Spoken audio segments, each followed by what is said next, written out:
A gente não tinha nada para fazer, né? A não ser chorar as mágoas, chorar o acidente, chorar as perdas, perdas físicas, perdas pessoais, materiais e também de pessoas, né?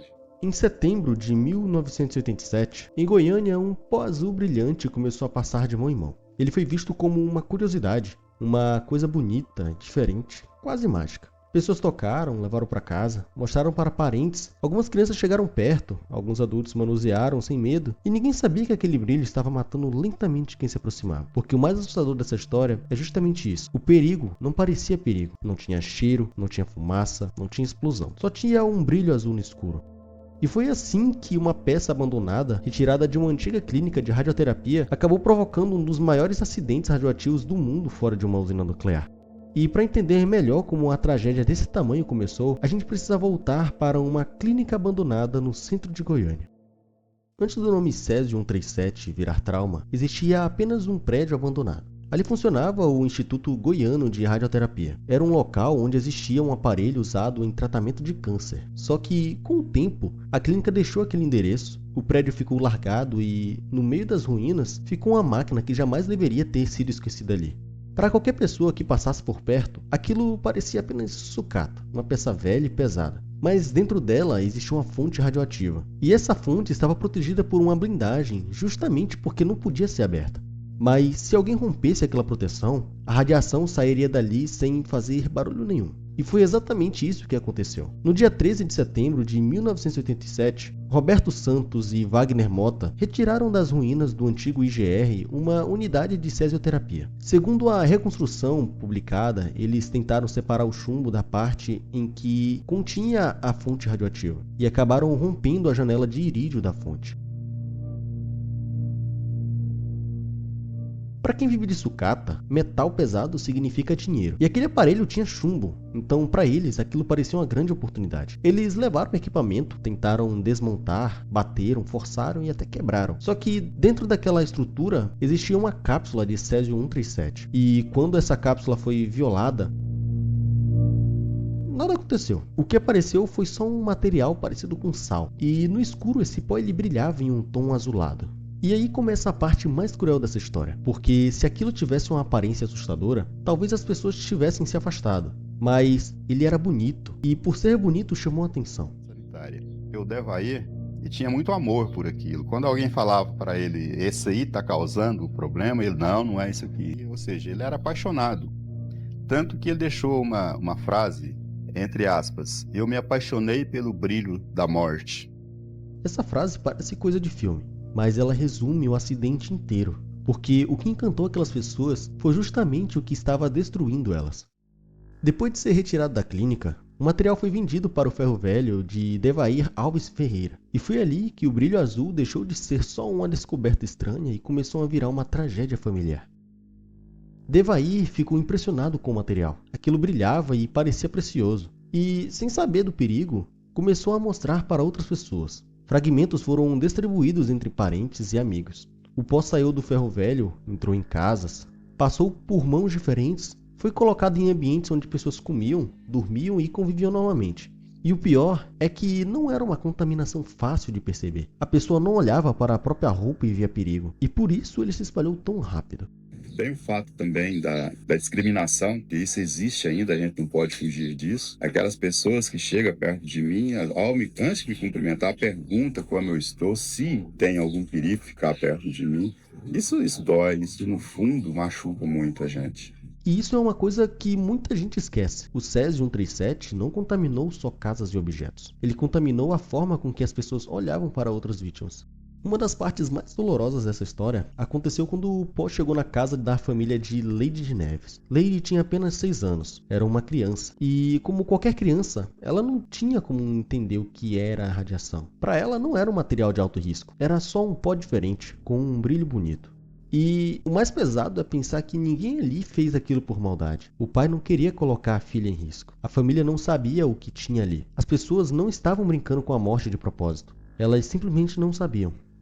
Pior memória foi quando me separaram da minha filha. Foi o último abraço que eu dei nela, o último contato que eu tive com ela lá no Estádio Olímpico.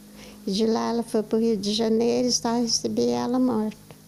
E essa é uma das partes mais injustas do caso, porque a culpa real não era da mãe, não era da criança. A culpa estava muito antes, estava no abandono, na fiscalização, na irresponsabilidade de deixar uma fonte radioativa acessível dentro de um dos prédios em ruínas.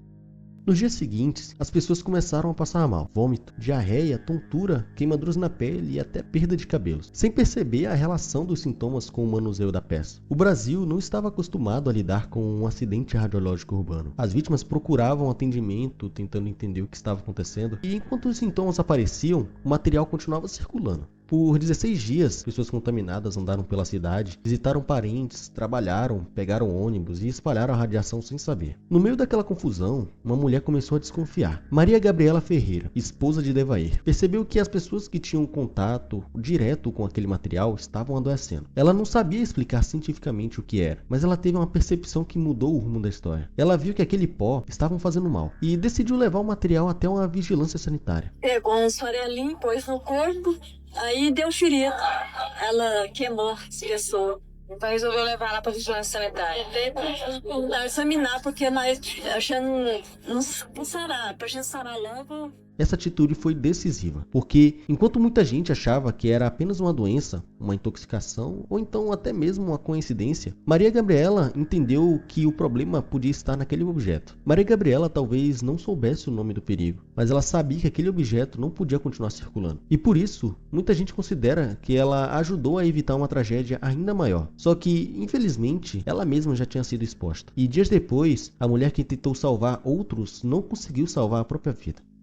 No dia 29 de setembro de 1987, o físico Walter Mendes foi chamado para analisar aquela substância desconhecida. Ele tinha 29 anos na época. E quando chegou perto do material, percebeu que aquilo não era um veneno comum, era a radiação. E Goiânia estava diante de um acidente radiológico. A partir desse momento, tudo mudou. O que antes parecia uma doença estranha virou uma emergência radioativa. Casas foram isoladas, pessoas monitoradas e técnicos começaram a rastrear por onde aquele pó tinha passado. E a cidade entrou em pânico. Imagina morar em Goiânia naquele momento. De repente você liga a televisão e descobre que uma substância radioativa passou por casas, ruas e famílias inteiras. Você não sabe se encostou em alguém contaminado, você não sabe se passou perto de algum objeto, não sabe se o bairro onde você mora está seguro, não sabe se a sua peça de roupa, sua casa ou sua rua também pode ter sido atingidas. E é aí que o acidente vira algo maior do que a contaminação. Ele vira um medo coletivo. O especial de O Popular relata que a demora na identificação favoreceu a circulação de pessoas contaminadas e a dispersão da radiação por Goiânia e até outros municípios. Também foram identificados 8 pontos principais de contaminação, 46 residências descontaminadas e 45 endereços com contaminação residual. E o medo não ficou só em Goiânia. A cidade começou a ser vista com desconfiança. Produtos de Goiás sofreram rejeição. Pessoas que vinham de Goiânia eram tratadas como se carregassem um perigo no corpo. E as vítimas que já tinham sofrido com a radiação passaram a sofrer também com o preconceito. Com a descoberta do acidente, milhares de pessoas precisaram ser examinadas. O estádio olímpico virou ponto de triagem. Filas se formavam, pessoas esperavam para ser medidas e o medo só aumentava. Mais de 112 mil pessoas foram monitoradas. Isso é um número absurdo. É como se uma cidade inteira tivesse parado para descobrir se estava contaminada ou não. E para quem tinha contato direto, o resultado podia mudar a vida para sempre. A partir dali, não era mais apenas recolher uma cápsula. Era descobrir por onde o Césio tinha passado, casa por casa, rua por rua. Quando descobriram o caminho da contaminação, começou outro pesadelo: limpar a cidade. Porque o Césio não ficou só no ferro velho. Ele foi parar em todos os lugares possíveis, em casas, carros, roupas e até animais. Algumas reportagens afirmam que apenas 19 gramas de cloreto de césio foram suficientes para gerar mais de 6 toneladas de rejeitos. Pensa no peso disso. Uma família já perdeu a tranquilidade, já perdeu a saúde, já perdeu parentes e ainda vê sua casa sendo isolada, seus móveis sendo levados, suas roupas tratadas como lixo radioativo, suas lembranças virando rejeitos, fotografias, cama, mesa, brinquedos, móveis, tudo podia ter que desaparecer.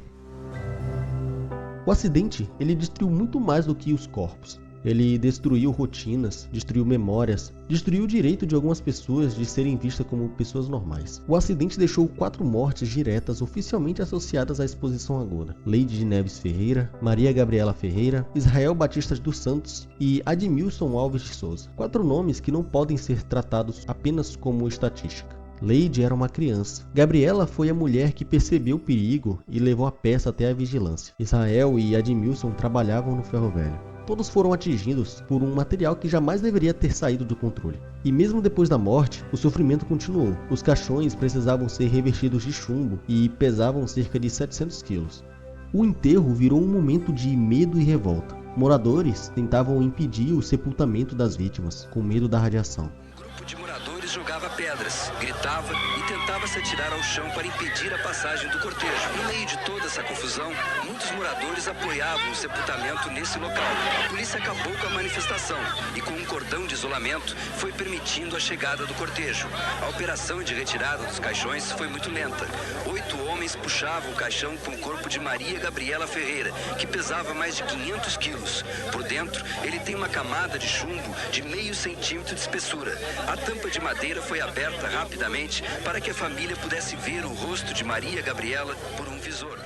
As vítimas tinham morrido. As famílias já estavam destruídas. E mesmo assim, ainda precisaram enfrentar rejeição no momento do enterro. Muita gente pensa que o acidente acabou quando a área foi limpa, mas para quem sobreviveu, ele continuou no corpo, nas cicatrizes, nas consultas médicas, no medo dos outros, na forma com que as pessoas se afastavam. Ademilson Alves Ferreira contou no UOL situações de discriminação, incluindo passageira de aplicativo perguntando se havia perigo de ficar no carro junto com ele. E relatos de comércio que não vendia porque as pessoas achavam que ainda estavam contaminadas. Luiz Odete de Santos, também vítima, relatou que por anos dizia que suas cicatrizes eram vitiligo, porque as pessoas ainda achavam que as vítimas transmitiam radiação. E isso talvez seja uma das coisas mais tristes. A radiação física foi imediata, foi isolada, mas a radiação social continuou. O preconceito ficou. No fim, o que causou a tragédia do Césio 137 não foi só aquele pó azul, foi o descuido. Foi uma fonte radioativa abandonada dentro de uma clínica em ruínas. Foi um equipamento perigoso deixado ali, acessível como se fosse um lixo comum. Os catadores abriram a peça sem saber o que era, mas quem sabia do perigo não cuidou. E essa é a parte mais revoltante. Os responsáveis, ligados ao Instituto Goiano de Radioterapia, foram denunciados por omissão porque tinham o dever de guardar aquele equipamento e seguir as normas. O MPF apontou que havia previsibilidade de acidente com aquele aparelho abandonado. 5 pessoas foram denunciadas: Carlos de Figueiredo,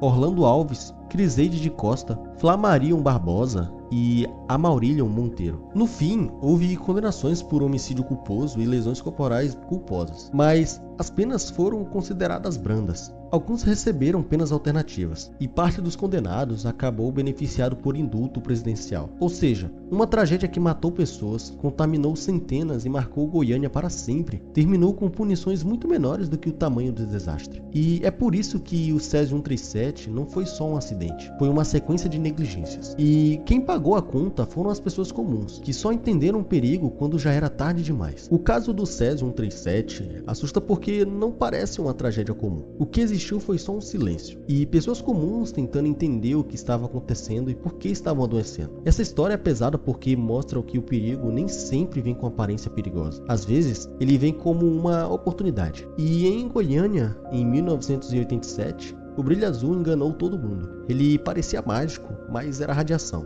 Ele parecia precioso, mas era morte. E talvez seja a maior lição do Césio 137. Nem todo lixo é só lixo. Nem tudo que está abandonado é inofensivo. E nem tudo que brilha deve ser tocado. Porque naquele setembro de 1987, um pó azul passou de mão em mão como se fosse encanto. Mas quando Goiânia descobriu a verdade, já era tarde demais. Se você chegou até aqui, já deixa o like e se inscreve no canal. Isso me ajuda muito a continuar trazendo histórias como essa. Casos reais, curiosos, assustadores e muitas vezes esquecidos. Então se inscreve e ativa o sininho, porque ainda tem muita história bizarra, sombria e inacreditável pra gente contar por aqui.